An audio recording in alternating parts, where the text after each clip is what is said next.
Bueno, pues primero darte las gracias por dedicarnos tu tiempo, que sé que lo tienes bastante apretado. Y bueno, si quieres empiezo ya con las preguntas. Perfecto, un placer. La primera pregunta que me surge que es ¿en qué momento y por qué se te da por el periodismo deportivo? Pues no hay una fecha o un momento concreto, porque yo he crecido siempre desde bien pequeñito con un amor por el deporte brutal y pues como muchos de los niños con los que compartí infancia, pues la mayoría queríamos ser futbolistas y en mi caso pues no tenía mucho futuro, ¿no? para el fútbol, aunque lo intenté. Y nada, siempre me gustó desde bien pequeñito leer, escribir, comunicar, así que nada, siempre lo tuve claro, estudié periodismo y tenía muy claro que iba a ser periodista deportivo y aquí estamos. La suerte que he tenido yo es que lo he tenido muy claro, no tenía A, B y C. Yo tenía claro lo que quería ser y luché por conseguirlo. Pues déjame decirte que fue exactamente lo mismo que me pasa a mí. Empiezas a trabajar en el año 2010. ¿Cómo Eso es. recuerdas tus inicios?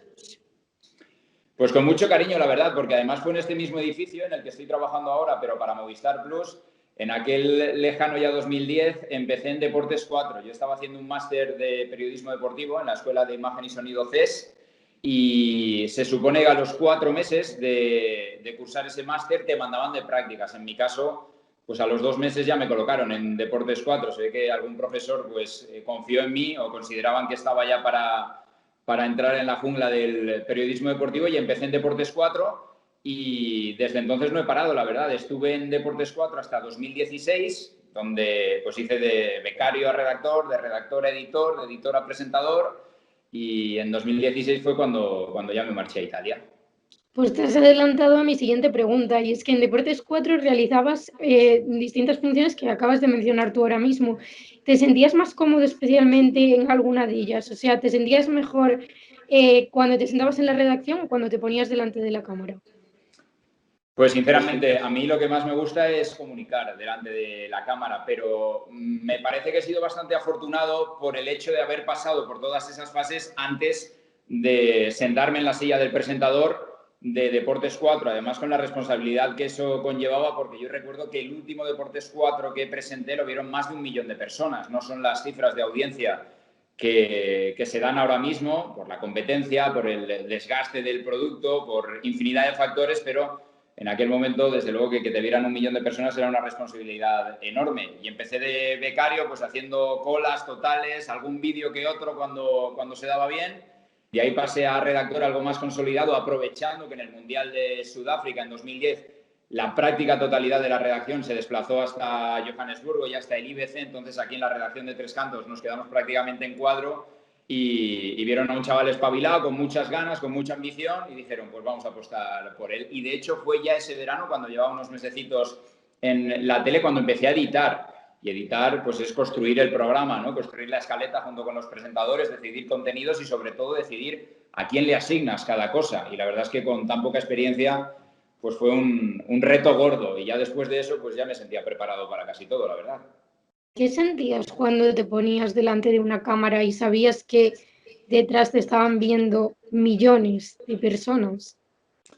Bueno, pues sinceramente eso es algo que piensas solo los primeros días o al menos justo antes de que empiece el programa, pero luego se te olvida. Yo recuerdo muy bien la sensación del primer día que presenté Deportes 4, que además fue con un tipo fantástico como es Luis Alberto Vaquero, que es también presentador ocasional, pero hace también un poco de todo, edita, hace vídeos, en fin, lo que le echen.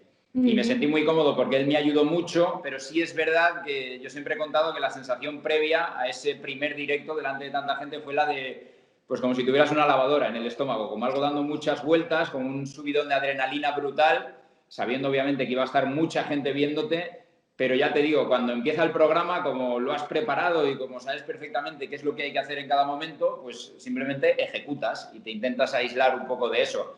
También te digo una cosa, pasan los años y por mucha experiencia que se tenga y por muchas horas que haya dedicado a hablar delante de la cámara, esa Claro sensación que de sí. alguna manera se sigue teniendo.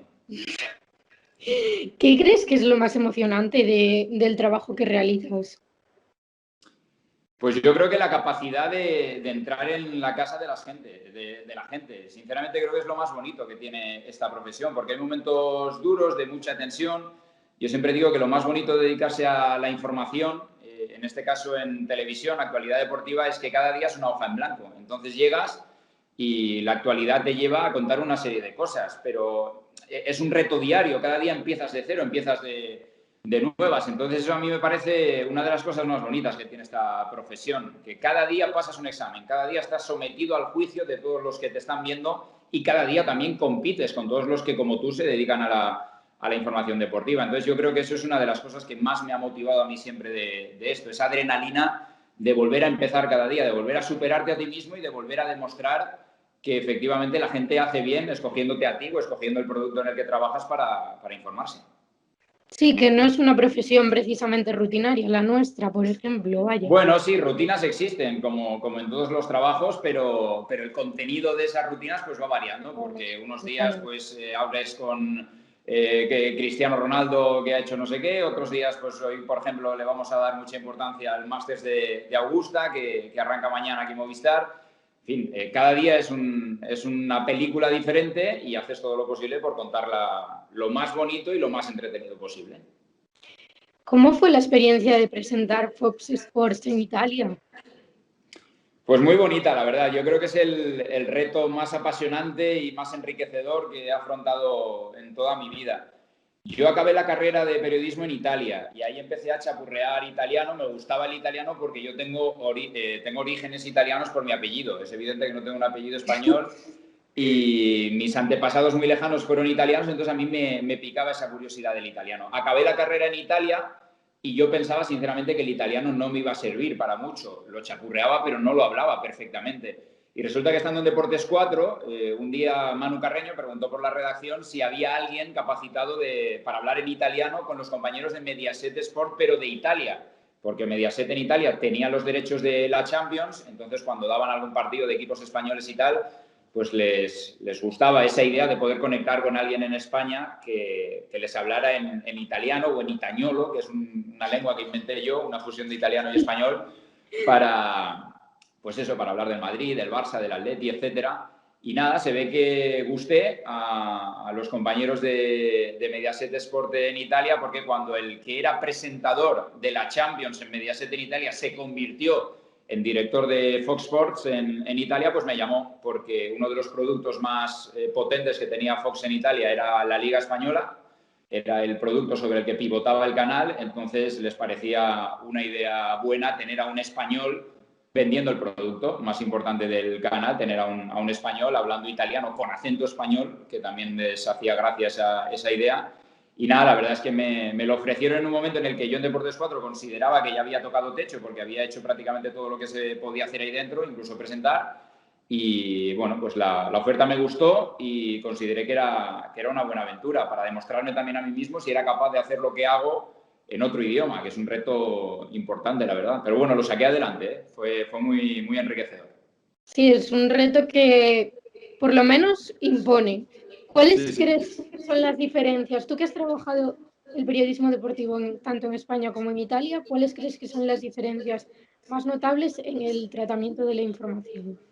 Pues mira, me sorprenden varias cosas. Por ejemplo, a nivel radiofónico, porque sabes que yo además de trabajar en la tele, colaboro con la cadena COPE.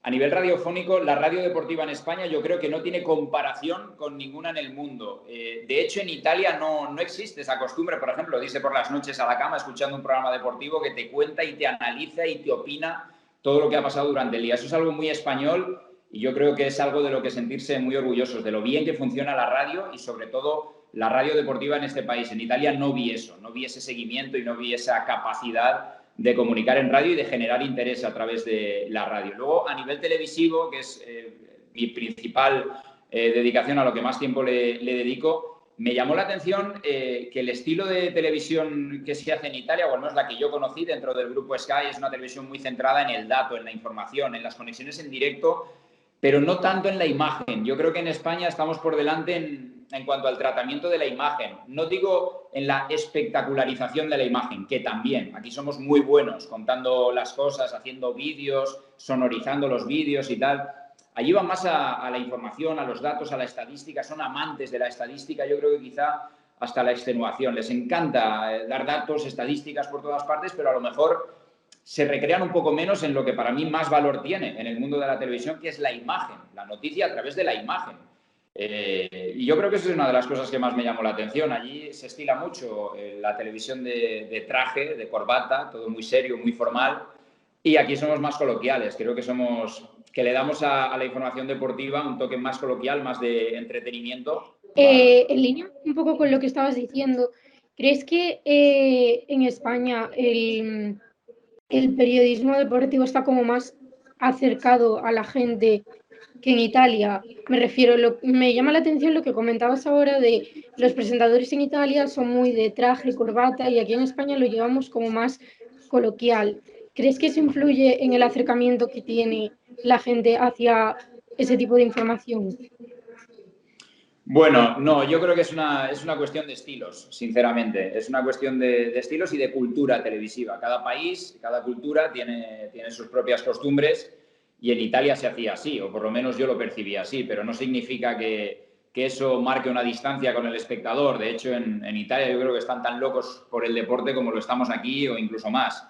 Entonces, no, yo creo sinceramente que se trata de estilos y de algo cultural. Aquí ha triunfado un determinado lenguaje televisivo, también un determinado lenguaje radiofónico, y allí es otro. Allí son mucho más formales, pero en general, en la televisión, ya no hablo solo del mundo del deporte, son como más cuadrados, más rectos. No digo que aquí no le demos importancia a la información, para nada. Aquí se la damos y mucha, y yo creo que con tanta relevancia y con tanta solvencia como la que puedan tener en otros países.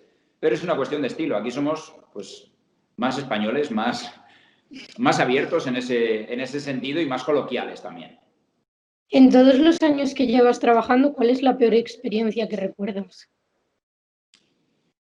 Pues las experiencias en las que te ha tocado contar cosas negativas. Pues recuerdo, por ejemplo, cuando editando Deportes 4 nos tocó contar la muerte de Tito Vilanova, por ejemplo, o no sé, noticias de este tipo. Hace poco, aquí en Movistar, nos tocó contar también la muerte de un compañero tan querido como Michael Robinson, en fin. Generalmente la peor parte de esta profesión es cuando la noticia, porque al final nosotros trabajamos contando noticias, no es agradable y te toca darla y te toca tragar saliva y pasarlo mal, pero intentar hacerlo con el mayor respeto y la mayor profesionalidad posible. Pero sinceramente me ha dejado pocos momentos malos esta profesión. Algún día sales cabreado del programa porque no te ha salido como a ti te gustaría, porque ha fallado una conexión, porque tú esperabas algo de un vídeo y no has conseguido transmitir eso, pero generalmente cuando vives tanto como yo, en mi caso, esta profesión, tienes muchos más momentos dulces y agradables que momentos malos, así que prefiero quedarme con los buenos del día a día. Actualmente te podemos ver tanto en el partidazo de Movistar como al lado de Juanma Castaño en el partidazo de COPE, o sea, en programas que cuentan con Con una Susana Guas audiencia, también en Noticias Susana Vamos Guas cada tarde. también, o sea, con programas que realmente tienen una audiencia considerable. ¿Has sentido alguna vez mucha presión por el trabajo que realizas? No, para nada. O sea, siento responsabilidad, eso sí, porque al final quien ha elegido que esté en este tipo de programas y con este tipo de compañeros al lado, como Susana, como Juanma, pues considera que estoy preparado para ello. Por lo tanto, no. Yo, en ese sentido, siempre he estado seguro de mí mismo en la medida de mis posibilidades y de la humildad que requiere esta profesión y la preparación y la dedicación que yo siempre demuestro, pero no, o sea, me siento responsabilizado más que presionado. Y si ahora te diesen la oportunidad de crear tu propio programa, ¿en dónde lo crearías? ¿En televisión o en radio? Pues eso es como papá y mamá, sinceramente, porque es que no me gustaría tener que elegir, sinceramente, pero es que no lo sé, sinceramente. Si se diera la circunstancia, pues valoraría que me ofrecen en un formato y que me ofrecen en el otro, y en función de las capacidades que tuviera yo para decidir, para organizar como a mí me gustara, pues vería. Pero de verdad, es que me encantan las dos cosas, ¿eh? Me encanta la radio y me encanta la tele y ojalá pueda seguir trabajando en ambos medios durante mucho tiempo. Ya has presentado en Italia, has presentado en España, haces radio, haces televisión. Profesionalmente, ¿qué consideras que te queda sí o sí por hacer? Buah, muchísimas cosas, muchísimo. Me queda, por ejemplo, cubrir un gran evento futbolístico que para mí sería una ilusión tremenda, por ejemplo, estar en una Eurocopa, estar yo qué sé, en una final de la Champions League, en un Mundial, en unas Olimpiadas. He tenido, por ejemplo, la suerte de estar en directo en otros deportes, en formatos tan importantes como la Copa Davis, como, no sé, cualquier cosa que represente la adrenalina del deporte y del triunfo, pues me gustaría estar ahí. Pero vamos, es que son muchísimas cosas las que me quedan por hacer, ¿eh? He hecho ya mucho, pero tengo solo 33 años y creo que el futuro, si todo va bien y la tele sigue por donde va y la radio también, pues espero que me regale muchas experiencias bonitas, amor. Un poco, pues, con lo que acabas de decir ahora, dices que te quedan muchas cosas por hacer, pero ¿hay alguna en especial que digas, esta no sé si la voy a alcanzar, pero es como una meta? Una meta que, pues, yo qué sé, presentar un mundial o presentar una Eurocopa o algo de Pues eso. cualquiera de las que estás diciendo me valdría, ¿eh? O sea, estar en un Mundial, en una Eurocopa, estar un poquito más cerca de la Champions, porque aquí la tratamos, obviamente, y yo trabajo en informativos que hablan de la Champions porque tenemos los derechos y los disfruto, pero pues al final poder estar en el evento, poder estar ahí cerca, ojalá acabe esta pandemia cuanto antes y podamos volver a acercarnos más a los estadios, porque ahora estamos viajando prácticamente en cuadro, va la gente indispensable y nada más. Pues cualquiera de estas cosas que te comento, pero vamos, todo llegará, todo a su tiempo. Ya te digo, soy joven y he hecho ya, yo creo que bastantes cosas, así que nada, simplemente tengo que seguir disfrutando de lo que hago cada día y al final las oportunidades van llegando poco a poco. Sí, yo también creo que ya para los 33 años que tienes has hecho muchas cosas. Casi 34, por cierto, que estoy haciendo aquí. Bueno, de momento son 33, ¿no? Respecto un poco a la actualidad deportiva, hay algo que tú que tratas el fútbol diariamente, hay algo que me gustaría mencionar y es que más que nada, ¿cómo ves el auge del fútbol femenino? Porque creo que ahora mismo yo particularmente veo más noticias en los medios, veo que se le da, quizá ahora que están los tres grandes equipos de España, tras la incorporación del Madrid a la primera Iberdrola, ¿crees que ahora realmente sí que se está produciendo el pelotazo, entre comillas, del fútbol femenino?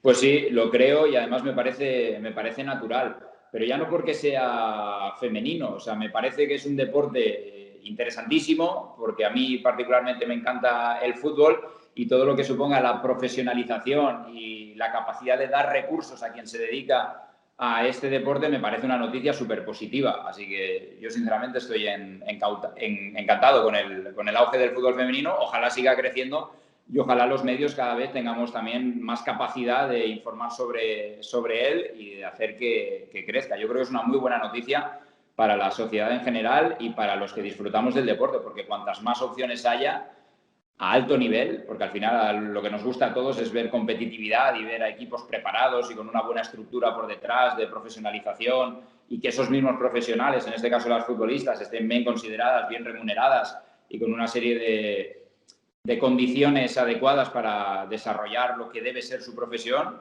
pues mucho mejor para todos. Yo encantado, sinceramente. Para terminar ya y no robarte más tiempo, tú que has tratado tanto en el fútbol italiano, o sea, el calcio, como la Liga Española, ¿qué diferencias ves entre el fútbol español y el fútbol fuera de España? Porque siempre decimos que como que en España somos muy forofos y que le damos como mucha importancia y viceversa, pero tú que realmente lo has vivido a pie de campo, ¿qué es lo que tú ves de diferencia? Pues mira, en cuanto a los forofos que seamos aquí y sean allí, yo te digo que estamos casi que empatados, ¿eh? Porque, insisto, y te lo comentaba también antes, la locura que existe en Italia por el fútbol es total y absoluta. Yo he vivido en Milán, viví en su día en Bolonia y el fútbol lo ocupa todo. Yo te diría que prácticamente como en Madrid, como en Barcelona, son ciudades muy futboleras en general, todas en Italia. Yo creo que allí se vive con muchísima pasión, tanto como aquí. Y en cuanto a el fútbol propiamente dicho, al espectáculo deportivo, yo creo que se está acabando ya con esa vieja idea de que el fútbol italiano es un fútbol defensivo en el que se marcan pocos goles, es un fútbol anti-espectáculo.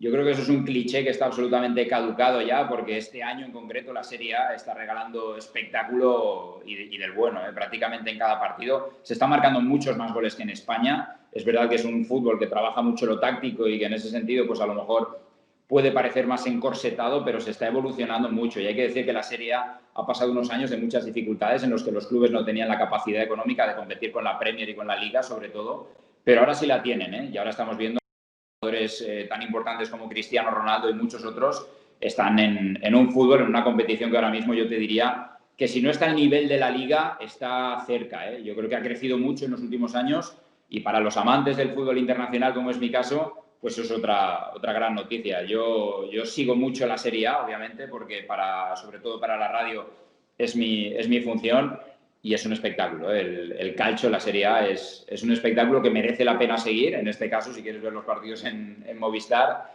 Y vamos, a mí me gusta mucho. Así que yo animo al que tuviera esa idea de que es un fútbol defensivo, rácano y tal, a que se ponga un partido de la Juve, que se ponga un partido del Milan, que ahora mismo lidera la Serie A y es un equipo muy apetecible de ver, el Nápoles de Gattuso, en fin. El Inter de Antonio Conte, que está sufriendo también últimamente, pero es una competición que está muy chula. ¿Crees que ha influido la llegada de Cristiano Ronaldo un poco en romper ese pensamiento de que el fútbol italiano es sumamente defensivo y, bueno, todo lo que trae alrededor de ello? Sí, hombre, evidentemente Cristiano Ronaldo influye en absolutamente todo. La llegada de Cristiano a Italia ha cambiado el fútbol italiano, se puede decir sin ningún tipo de problemas. Ha hecho que para otros cracks del fútbol mundial ir a Italia sea una posibilidad. De hecho, yo diría que ahora mismo la Juve podría ser el principal competidor del Real Madrid para fichar, por ejemplo, a Mbappé.